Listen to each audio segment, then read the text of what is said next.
കുട്ടിക്കും അമ്മയ്ക്കും ഒന്നുമില്ലേ? അമ്മയ്ക്ക് കൊടുത്താൽ ആ കുട്ടിക്ക് കൊടുക്കും.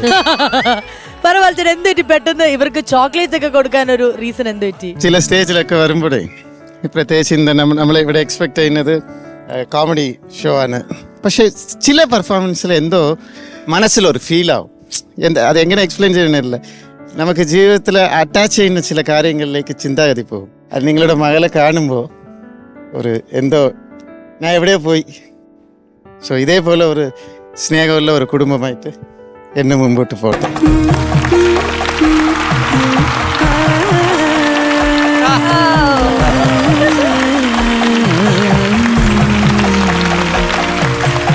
ഇഷ്ടമായോ മുട്ടായി? ഹാപ്പി ആയോ? ഹാപ്പി ആയോ? താങ്ക് യു പറഞ്ഞേ. നമുക്ക് എല്ലാവർക്കും നല്ലൊരു കൈയടി കൊടുക്കാം രണ്ട് മക്കൾക്കും.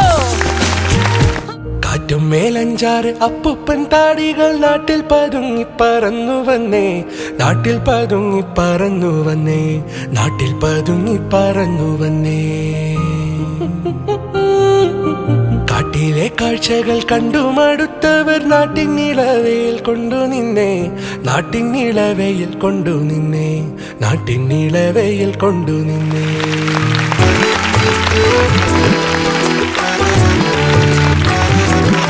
ഭയങ്കര ക്യൂട്ടായിട്ടുള്ള പെർഫോമൻസ് ആയിരുന്നു. ശരിക്കും പറഞ്ഞാൽ ദക്ഷക്കുട്ടി ഭയങ്കര പ്രൊഫഷണൽ ആയിട്ട് കഴിക്കും. അതിന്റെ ഒരു ക്യൂട്ടോ വേർഷൻ, ഒരു മിനിയേച്ചർ വേർഷൻ ആയിരുന്നു.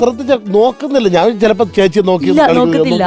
അതുപോലെ തന്നെ ചില പിള്ളേരെ ചില സ്റ്റെപ്പ് ഒരെണ്ണം വിട്ടുപോയി കഴിഞ്ഞാൽ അയ്യോ എന്ന് പറഞ്ഞു അടുത്ത സ്റ്റെപ്പിന് പിടിച്ചു. ഇത് എത്ര ദിവസം കൊണ്ടായിരിക്കും പഠിച്ചെടുത്തിട്ടുണ്ടാവുക? 2-3 ദിവസം കൊണ്ട് പഠിച്ചെടുത്തതാണ്. ആരാ പഠിപ്പിച്ചു കൊടുത്തത്? ഞാനാണ്. ഡാൻസ് ടീച്ചർ ആണല്ലോ. ഈ ഒരു 3 വയസ്സുള്ള ഒരു കുട്ടിയുടെ ഒരു കോൺസെൻട്രേഷൻ കിട്ടുക എന്നുള്ളത് ഭയങ്കര ഡിഫിക്കൽട്ട് ആയിട്ടുള്ള കാര്യം. കാരണം അവർ ഒബ്സർവ് ചെയ്ത് വരുന്ന ഒരു ടൈമാണ്. അപ്പം പല കാര്യങ്ങളിലും ഇങ്ങനെ നിൽക്കും. അപ്പം എങ്ങനെയാണ്, എത്ര സമയമൊക്കെ എടുക്കും സാധാരണ ഇപ്പൊ പഠിക്കാനൊക്കെ ആണെങ്കിൽ? ഇവള് പെട്ടെന്ന് ക്യാച്ച് ചെയ്യും. പെട്ടെന്ന് പറഞ്ഞാൽ എനിക്ക് പഠിപ്പിക്കേണ്ടി വന്ന ആദ്യത്തെ ഡാൻസ് ഇതാണ്. ഇതിനു മുന്നേ ഈ കുട്ടികളെ ഞാൻ ഡാൻസ് സ്റ്റേജ് പെർഫോമൻസ് ഒക്കെ ചെയ്യിക്കുന്നുണ്ട്. അപ്പോൾ ആ സ്റ്റേജ് പെർഫോമൻസ് ചെയ്യിക്കുന്ന പിള്ളേരെ പഠിപ്പിക്കുന്നത് അവള് വീട്ടിൽ വന്ന് അന്ന് തന്നെ കളിച്ചു കാണിക്കും.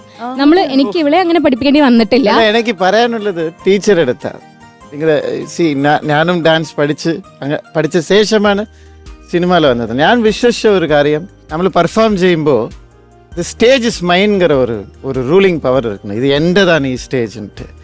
അതേപോലെ ഇവർ പെർഫോം ചെയ്യുമ്പോൾ ഇവിടെ അമൃത ടിവിയിൽ വന്ന് ഒരു സ്റ്റേജിൽ ഇത്രയും വലിയ സ്റ്റേജിൽ പെർഫോം ചെയ്യുന്നത് പോലെയല്ല.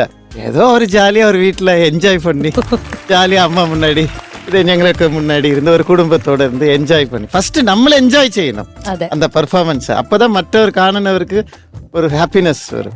ഇവർ രണ്ടുപേർക്കും ഏതോ ദൈവം ഒരു വലിയ ഗിഫ്റ്റ് തന്നെ. മേ ബി അത് നിങ്ങളുടെ ബ്ലഡിൽ ഉള്ളതാണ് ഇവിടെ വന്നിരിക്കുന്നത്. കല എന്ന് പറയുന്നത് മാത്രം ഞാൻ വിശ്വസിക്കുന്നത്, കല എന്ന് പറയുന്നത് മാത്രം കലാകാർക്ക് അത് ജനിക്കുമ്പോഴേ ദൈവം കൊടുക്കുന്ന ഒരു ഗിഫ്റ്റാണ്. അപ്പം നിങ്ങൾ രണ്ട് മകൾക്കും ത്രൂ യു, ഹസ്ബൻഡ് പേര് മുകേഷാ, ഒരു നല്ല ഒരു കലാകുടുംബമായിട്ട് എന്നും ജീവിച്ചിരിക്കും. Thank you so much. ഈ പെട്ടെന്നൊക്കെ പഠിച്ചെടുക്കാൻ 3 ദിവസം കൊണ്ടൊക്കെ, അല്ലെ ഇപ്പൊ ഈ ഡാൻസ് പഠിച്ചെന്ന് പറഞ്ഞാൽ 369 ദിവസം കൂടി ശ്രീവിദ്യ ഒരു പാട്ട് പഠിച്ചിട്ടില്ല. കോട്ടയത്താണ് അല്ലേ? മൂലയിടം. നിങ്ങളുടെ ട്രൂപ്പ് ഒരു ഗ്രൂപ്പ് ഉണ്ടാവില്ല, ഡാൻസ് സ്കൂൾ എന്നുള്ള ഡാൻസ്. എത്ര പിള്ളേരുണ്ട് അവിടെ? 150ഓളം കുട്ടികളുണ്ട്. അതിൽ വർക്കിംഗ് വിമൻ ബാച്ച് ഒരു 50-100 കുട്ടികളും ഉണ്ട്. അടിപൊളി അടിപൊളി അടിപൊളി. ബാലചേട്ടൻ അവിടെ ഇരിക്കുമ്പോൾ ഒരു ഭയങ്കര ക്യൂട്ട്നെസ് ഓവർലോഡഡ് ആയിട്ട് ഇങ്ങനെ രണ്ടുപേരെ നോക്കിയിരിക്കാൻ തോന്നുന്നു.